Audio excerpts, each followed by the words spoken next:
بلاش تسيب التليفون تاني تحت المخدة وتنام، ويا ريت بلاش الشاحن برضو تسيبه جنبك على السرير وتنام. ولو انت بتعمل كده فبعد الفيديو ده مش هتتكرر تاني، ولو اتكررت فانت حر. اما عن الموضوع بكل تفاصيله فده اللي هنعرفه مع بعض من خلال الفيديو. لكن كالعادة وقبل ما نبدأ يا ريت ما تنساش تصلي على النبي وتعمل لايك للفيديو ده علشان يوصل لأكبر عدد ممكن كرسالة توعية للجميع، واعمل متابعة لصفحتنا ده لو مش عامل. ويلا نبدأ. خليني في الأول أقول لك أنا واحد من الناس من أيام سبت التليفون تحت المخدة ونمت، وما فيش ساعات بسيطة إلا والسخونية بتاعت التليفون صحتني من النوم. فأنت متخيل درجة السخونية اللي كان فيها التليفون لدرجة إن هي وصلتني من تحت المخدة؟ اقسم بالله لما مسكت التليفون ما تحملته في ايدي، يعني ده تقريبا كان فاضل له ثواني وينفجر. لكن الحمد لله ربنا سترها وسبب الاسباب، ويمكن لحقت الموضوع في اخر لحظه. حافظ هو ربنا سبحانه قبل اي حاجه، بس ايه المانع ان احنا ناخد بالاسباب، ناخد حذر من الحاجات اللي زي دي واللي للاسف بتسبب كوارث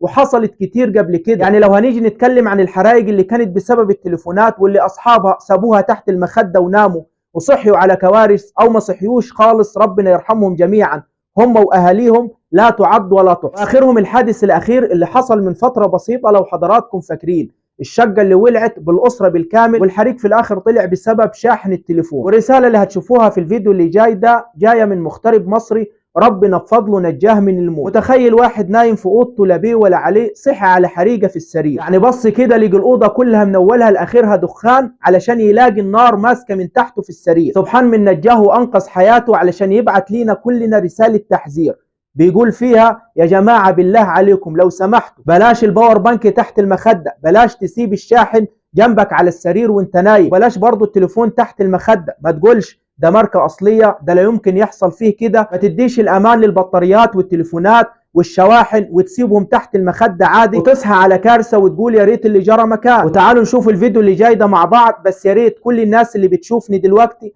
تعمل مشاركة للفيديو ده علشان يوصل لأكبر عدد ممكن كرسالة توعية للجميع ورسالته توصل للكل. الحمد لله رب، الحمد لله، الحمد لله، اللهم لك الحمد لك الشكر، لا إله إلا أنت سبحانك إني كنت من الظالمين. الحمد لله. تخيل ده يحصل وأنا نايم. الحمد لله.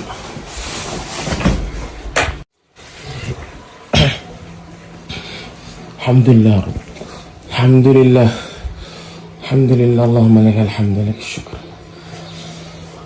لا إله إلا أنت سبحانك إني كنت من الظالمين. الحمد لله. تخيل ده يحصل وأنا نايم.